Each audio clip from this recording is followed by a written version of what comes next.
اللہ رب العالمین والصلاة والسلام علی سید المرسلین وخاتم النبیین سیدنا و مولانا محمد وعلى آلہ واصحابہ اجمعین اما بعد فاعوذ باللہ من الشیطان الرجیم بسم اللہ الرحمن الرحیم اذا لأذقناک ضعف الحیاة وضعف الممات ثم لا تجد لك علینا نصیرا صدق اللہ مولانا العظیم۔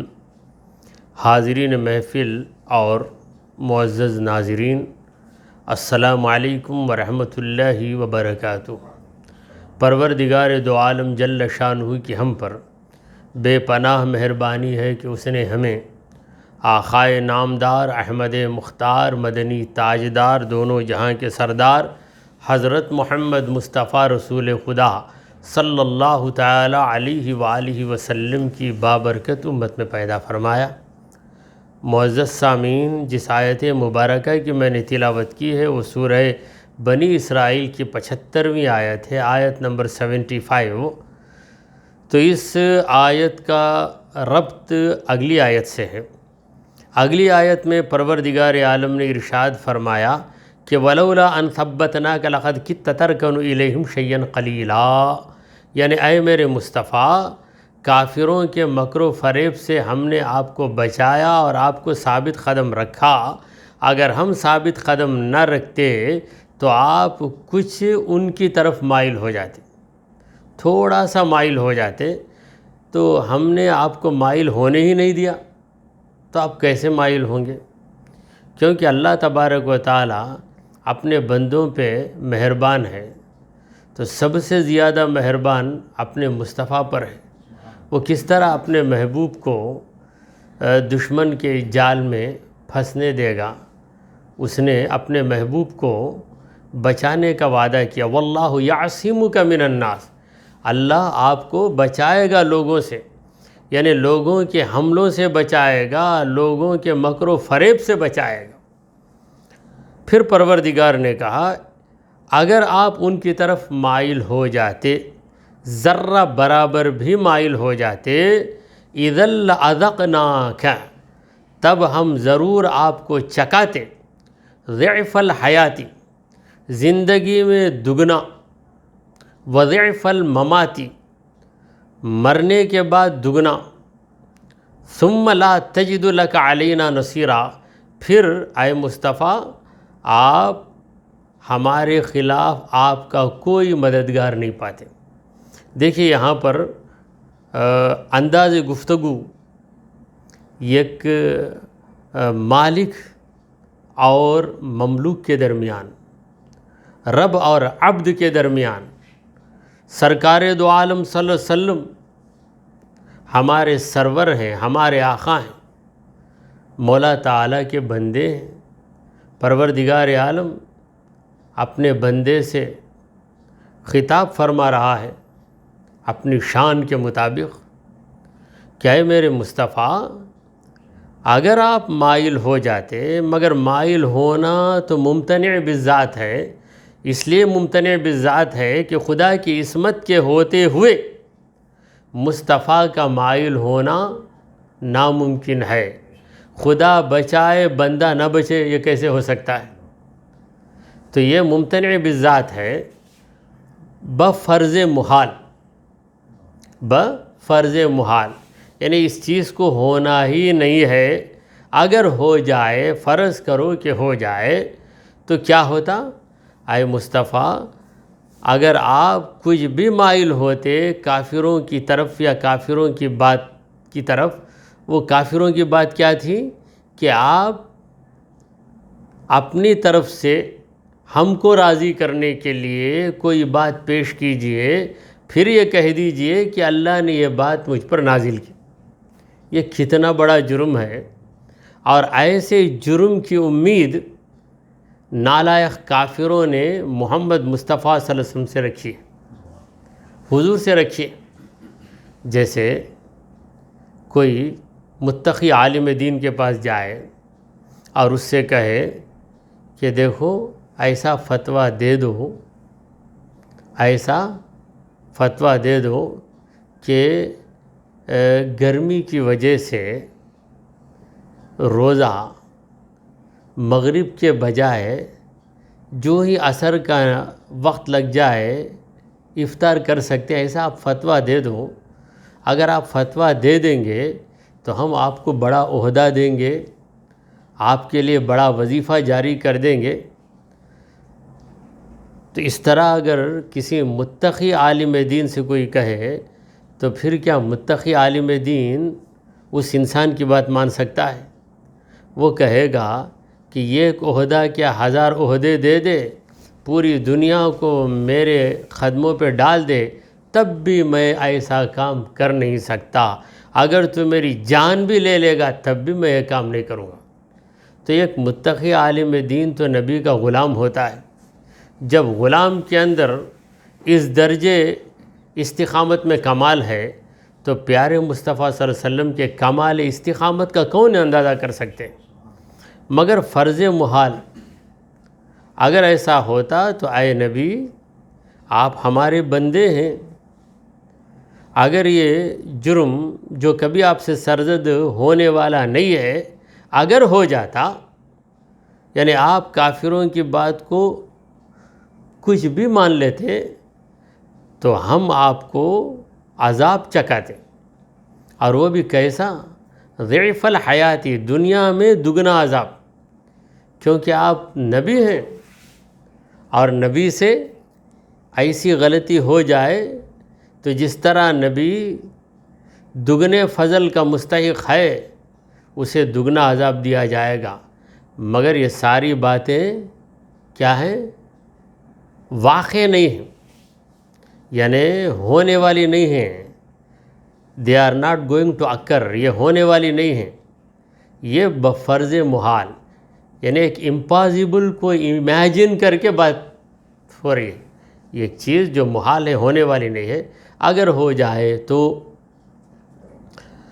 ضعف الحیاتی، ضعف کا معنی ہے ڈبل، دگنا، زندگی میں دگنا عذاب، وضعف المماتی، اس دنیا سے رخصت ہو جانے کے بعد بھی دگنا عذاب، ثم لا تجد لک، پھر اس کے بعد آپ نہیں پاتے علینا نصیرا، ہمارے خلاف کوئی آ کر آپ کو مدد کرے گا، ایسا کسی کو آپ نہیں پائیں گے، یعنی کوئی آپ کی مدد کے لیے نہیں پہنچے گا، اور وہ مدد ہمارے خلاف، ایسا ہو ہی نہیں سکتا۔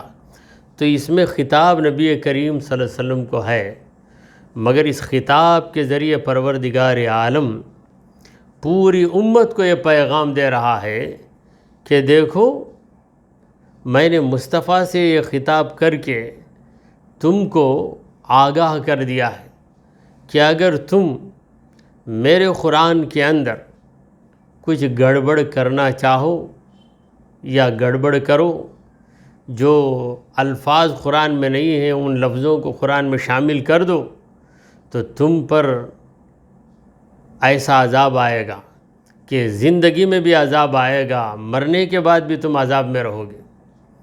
اب یہاں پر جو ضعف الحیاتی کہا گیا، اے نبی آپ کو دگنا عذاب دیا جاتا، تو یہ دگنا عذاب کی بات کر کے پروردگار عالم نبی کریم صلی اللہ علیہ وسلم کی اقربیت و افضلیت کو واضح کر رہا ہے۔ وہ اس طرح کہ اگر ہمارے گھر میں باہر والا چوری کر دے تو وہ سزا کا مستحق ہے، اگر خود ہمارا بیٹا چوری کر دے تو وہ باہر والے کی سزا سے بڑھ کر سزا کا مستحق ہے۔ اسی طرح اگر کوئی ایسی اجنبی عورت جو پہلی بار گھر آئی، اس نے کوئی چیز چوری کر لی تو اس کو بھی ہم برا بھلا کہیں گے، مگر خود ہمارے گھر میں کام کرنے والی جس پر ہم اعتماد کرتے ہیں اگر وہ چوری کر لے تو ہمیں زیادہ دکھ ہوگا اور ہم اسے زیادہ برا بھلا کہیں گے، کیونکہ وہ ہم سے زیادہ قریب تھی۔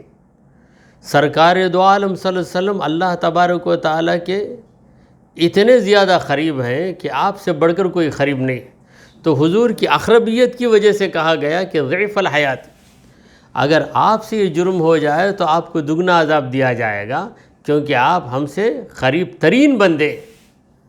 مگر یہ ساری باتیں جیسا کہ میں نے کہا فرضی ہیں، فرضی باتیں ہیں، اور یہ فرضی باتیں کرنے کا اختیار اللہ تبارک و تعالیٰ کو ہے۔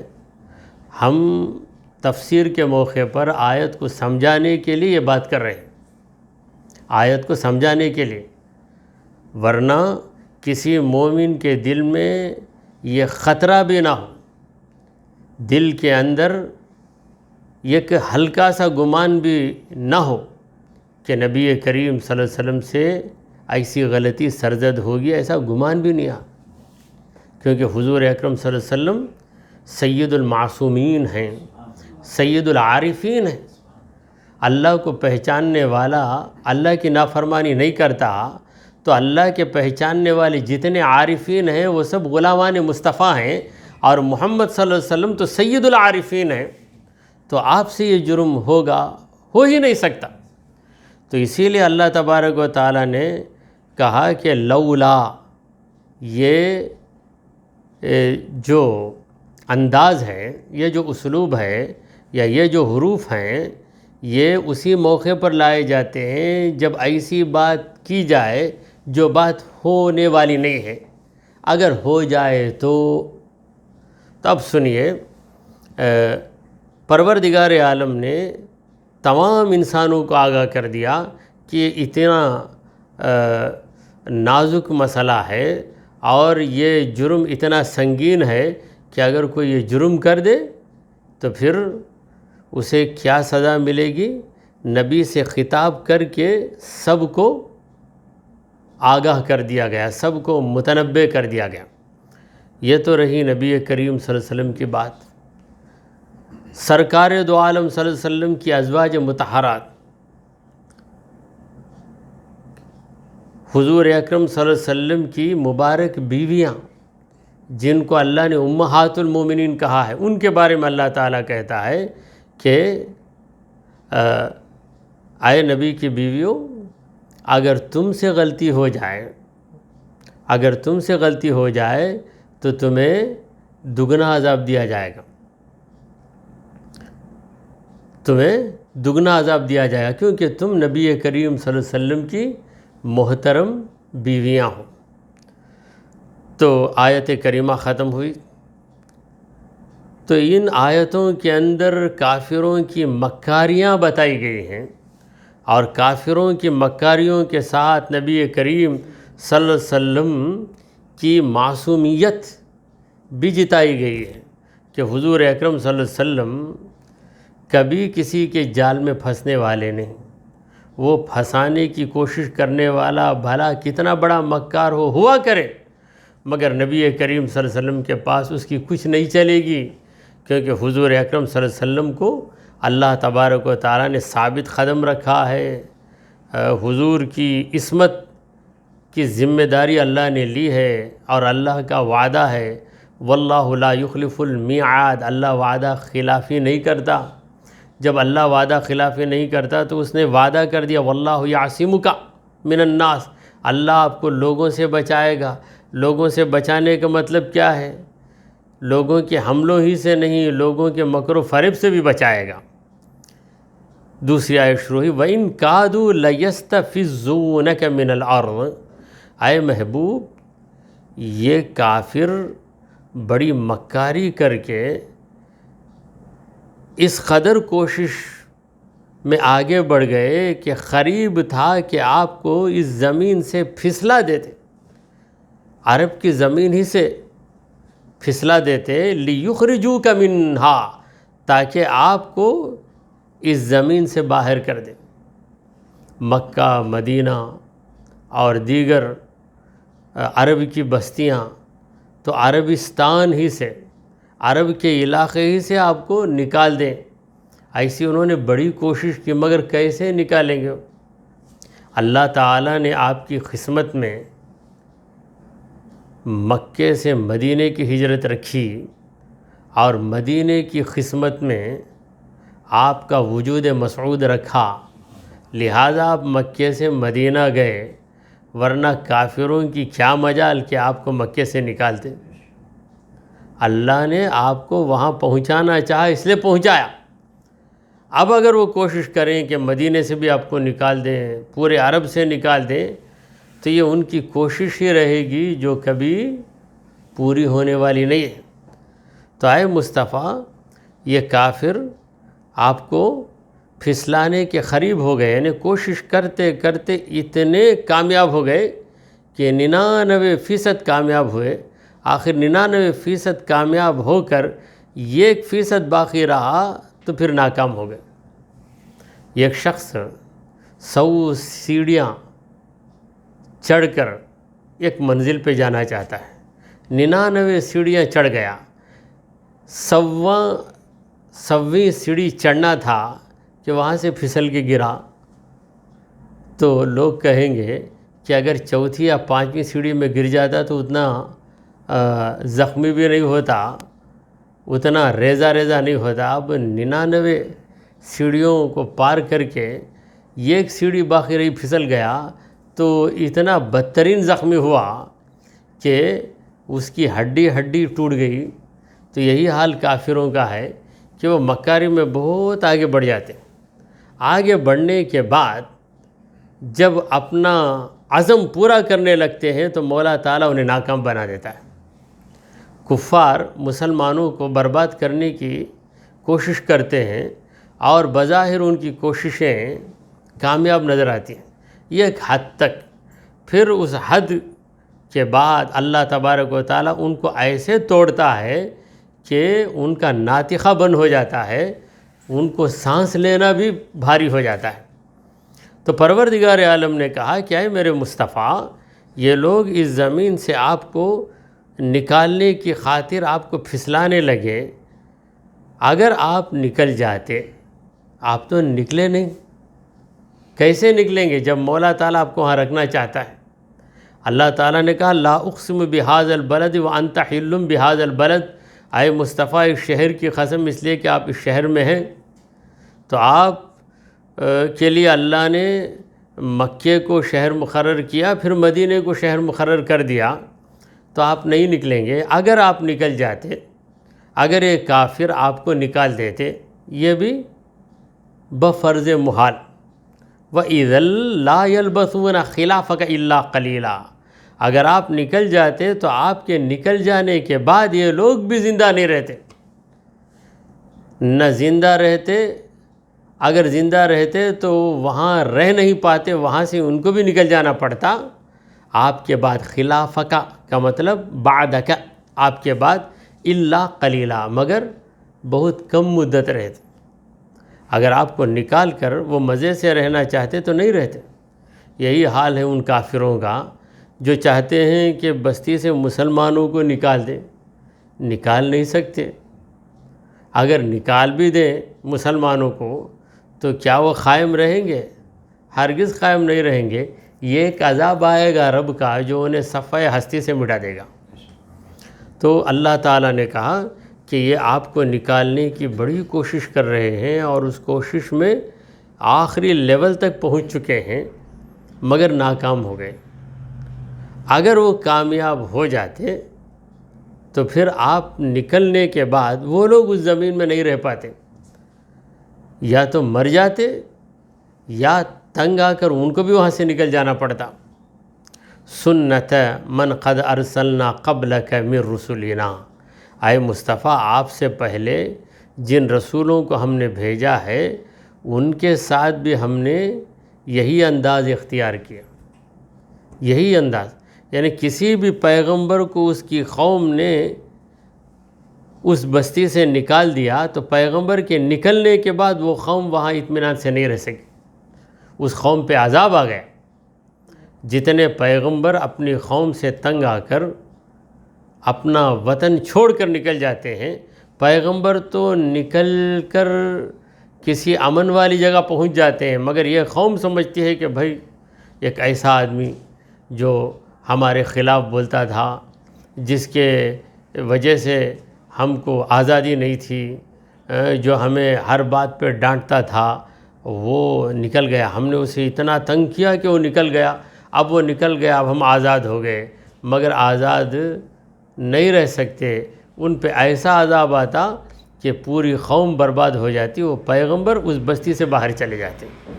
تو اسی طرح ہماری یہ سنت ہے، سنت من قد ارسلنا قبلک، آپ سے پہلے جن رسولوں کو ہم نے بھیجا ان رسولوں کا بھی یہی رویہ ہے، ان کی یہ سنت ہے، ان کا یہ طریقہ ہے۔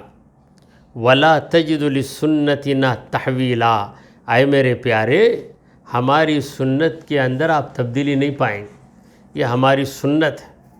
دیکھیے سنت ہم رسول کی سنت کہتے ہیں، یہاں پر پروردگار کہتا ہے کہ میرے رسول کی سنت تو ہے، میری بھی سنت ہے۔ یہ جو فطرت ہے کہ پیغمبر کے مخالفوں کو عذاب دینا، یہ میری سنت ہے، اور پیغمبر جو عمل کر دے وہ پیغمبر کی سنت ہے۔ تو اللہ تبارک و تعالیٰ کی جو سنت ہے کہ جو دین پر قائم رہتا ہے اسے اللہ تعالیٰ دنیا و آخرت میں عزت سے نوازتا ہے، جو دین سے ہٹ جاتا ہے دنیا میں بھی رسوا ہوتا ہے، آخرت میں بھی ذلیل ہوتا ہے۔ تو اللہ تعالیٰ کی اس سنت پر ہم قائم ہیں، یعنی اللہ کی سنت کا اعتبار کرتے ہوئے ہم اللہ کے دین کو مضبوطی سے پکڑے ہیں، اور اللہ کے دین کی خلاف ورزی نہیں کرتے، کیونکہ اللہ کے دین کی خلاف ورزی کرنے سے اللہ کی ناراضگی ہے، دنیا میں ذلت ہے، آخرت میں عذاب ہے۔ تو اللہ کی سنت، رسول اللہ کی سنت، تو ہم نے اپنے آپ کو اہل السنہ کہا ہے۔ تو سنت کا لفظ نبی کی طرف منسوب ہے، تو قرآن نے بتا دیا کہ اسے رب کی طرف بھی منسوب کیا جا سکتا۔ ایک جگہ تو اللہ نے کہا کہ سنت اللہ التی قد خلت من قبل، سنت اللہ، ہم تو کہتے ہیں سنت الرسول، سنت الرسول، رسول کی سنت، رسول کی سنت، مگر قرآن میں سنت اللہ، اللہ کی سنت، تو معلوم ہوا کہ سنت کا لفظ اللہ کی طرف بھی منسوب کیا جا سکتا ہے۔ تو آیت کریمہ ختم ہوئی اور سورہ بنی اسرائیل کا 8واں رکوع ختم ہوا۔ تو اللہ کی سنت میں آپ تبدیلی نہیں پائیں گے، یعنی اللہ تعالیٰ کی سنت جو اگلے پیغمبروں کے ساتھ تھی وہی آپ کے ساتھ ہے۔ اگلے پیغمبروں کے مخالفوں کو اللہ تعالیٰ نے دنیا سے مٹایا، تو آپ کے مخالفوں کو بھی اللہ تبارک و تعالیٰ دنیا سے مٹا کر رہے گا، اس زمانے میں بھی، اس زمانے میں بھی، اور قیامت تک۔ جو بھی نبی کریم صلی اللہ علیہ وسلم کی خلاف ورزی کرے گا وہ ضرور بضرور مٹ کر رہے گا، ایسا مٹے گا کہ ذلیل و خوار بھی ہو جائے گا اور مٹ کر بھی نیست و نابود ہو جائے گا۔ اسی لیے فاضل بریلوی علیہ الرحمہ کہتے ہیں کہ مٹ گئے مٹتے ہیں مٹ جائیں گے اعداء تیرے، مٹ گئے ابو جہل اتبا شیبہ، مٹتے ہیں۔ اب ہم نگاہوں سے دیکھتے ہیں کہ جو بھی آپ کے خلاف آواز اٹھاتا ہے مٹ جاتا ہے۔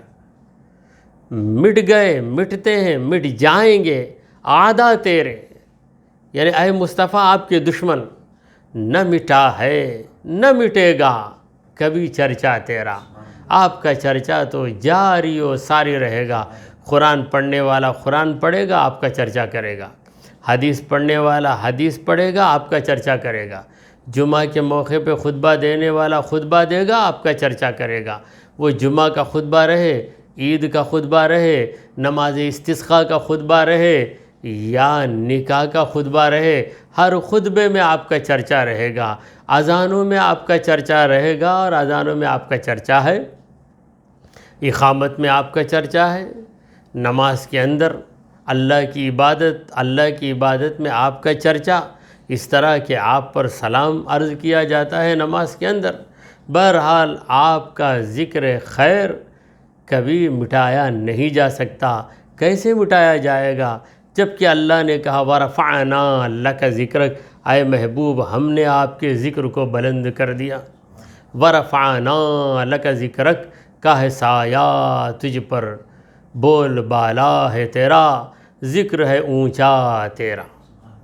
تو سورہ بنی اسرائیل کے 8 رکوع ہوئے۔ اقم الصلاۃ، نماز کو قائم کرو، اے میرے نبی آپ نماز کو قائم کرو۔ نماز قائم کرنے کا حکم نبی کو دیا گیا اور وہی حکم ہم کو بھی دیا گیا۔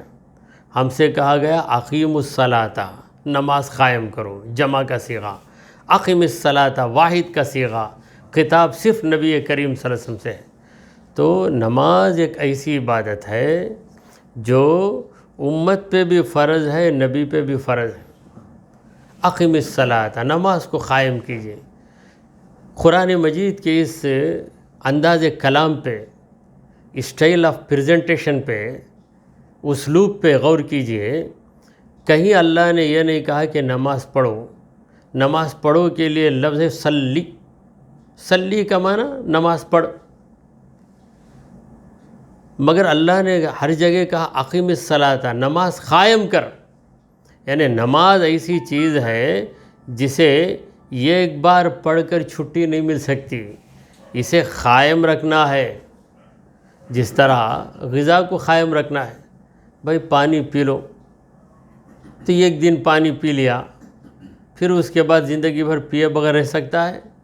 نہیں، زندگی کے لیے پانی لازمی ہے، روزانہ پینا ہے۔ زندگی کے لیے غذا لازمی ہے، روزانہ غذا کھانا ہے۔ جسم کی نظافت کے لیے غسل لازمی ہے، بار بار غسل کرنا ہے۔ ایک بار کر لیا ہو گیا، ایسا نہیں۔ اسی طرح دین کو قائم رکھنے کے لیے، رب سے تعلق برقرار رکھنے کے لیے نماز ضروری ہے، لہذا نماز کو پابندی سے ادا کرنا۔ تو اقامت نماز، اقامت کا معنی ہے قائم کرنا، تو یہ قائم کرنے کا لفظ بتا رہا ہے کہ تم اسے جاری رکھو، پابندی کرو۔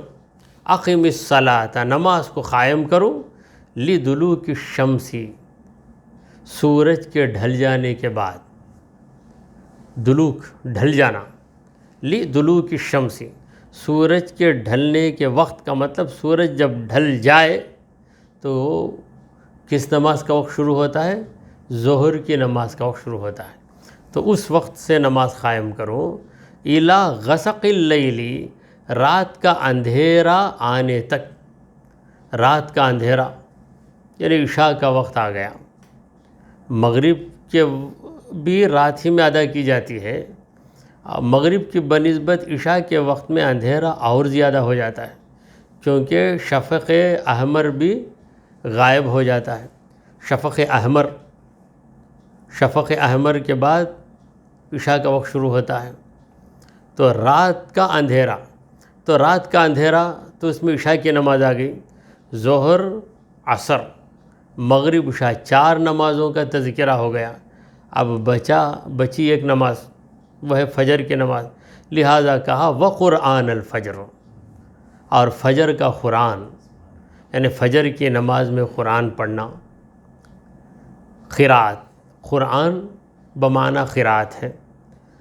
تو پروردگار نے یہ نہیں کہا کہ الی غسق اللیل والفجر، بات ہو جاتی، مگر والفجر کے بجائے وقرآن الفجر، فجر کا قرآن۔ تو اس کے ذریعے اللہ تعالیٰ نے واضح کر دیا کہ فجر کی نماز اور اس کے علاوہ جتنی نمازیں ہیں، ان نمازوں کے اندر قرات ضروری ہے، رکن ہے قرات۔ قرات کے بغیر نماز نہیں ہوتی۔ قرات کا معنی کیا ہے؟ قرآن کو پڑھنا، کم از کم یہ آیت تو پڑھی جائے۔ اگر قرآن بالکل نہ پڑھے کوئی تو اس نے ایک رکن چھوڑ دیا، اور جب رکن چھوٹ جاتا ہے تو نماز ہوتی ہی نہیں۔ اور فجر کے وقت قرآن، حالانکہ ہر نماز میں قرآن پڑھا جاتا ہے، مگر فجر کے وقت قرآن جب پڑھا جاتا ہے تو اس کی لذت ہی نرالی ہوتی ہے، اس کا لطف ہی نرالا ہوتا ہے۔ ان قرآن الفجر، بے شک فجر کا قرآن، یعنی فجر کے وقت جو قرآن کی تلاوت ہوتی ہے نماز کے اندر، کان مشہودا، اس وقت فرشتے حاضر ہو جاتے ہیں۔ یہ حاضری کا وقت ہے، کان مشہودا، مشہود اس میں مفعول ہے، اس کا اس میں فاعل ہے شاہد۔ شاہد کا معنی حاضر ہونے والا۔ تو حاضر ہونے والے کون ہیں؟ ملائکہ، اور وہ وقت جو ہے مشہود ہے، تو اس وقت فرشتے آتے ہیں۔ یعنی دن کے فرشتے اترتے ہیں اور رات کے فرشتے واپس ہوتے ہیں، تو یہ دونوں فرشتے آنے والے جانے والے یہ سب نماز فجر کی قرات کو سنتے ہیں، اس وقت حاضر رہتے ہیں۔ لہٰذا فجر کی نماز بڑی اہمیت کی حامل ہے، اسی لیے اللہ تعالیٰ نے فجر کی قسم بھی کھائی ہے، والفجر ولیال عشر، قسم ہے فجر کی۔ دعا کیجئے کہ پروردگارہ ہم نے جو کچھ کہا اور سنا اسے قبول فرما لے۔ اے اللہ ہمارے گناہوں کو معاف فرما، ہماری خطاؤں کو درگزر کر دے۔ اے رب کریم ہمارا خاتمہ ایمان کی حالت پہ فرما، محشر کے دن ہم سب کو نبی کریم صلی اللہ تعالی علیہ وآلہ وسلم کی شفاعت نصیب فرما۔ وصلی اللہ تعالی علی خیر خلقہ سیدنا و مولانا محمد وعلی آلہ واصحابہ اجمعین۔ الفاتحہ۔ بسم اللہ۔ ایاک نعبد و ایاک نستعین اہدنا الصراط المستقیم صراط الذین انعمت علیہم قل هو اللہ احد اللہ الصمد لم یلد ولم یولد ان اللہ وملائکتہ یصلون علی النبی یا ایھا الذین آمنوا صلوا علیہ وسلموا تسلیما اللہم صل علی سیدنا محمد وعلی آل سیدنا محمد وبارک وسلم۔ سبحان ربک رب العزۃ عما یصفون وسلام علی المرسلین والحمد للہ رب العالمین۔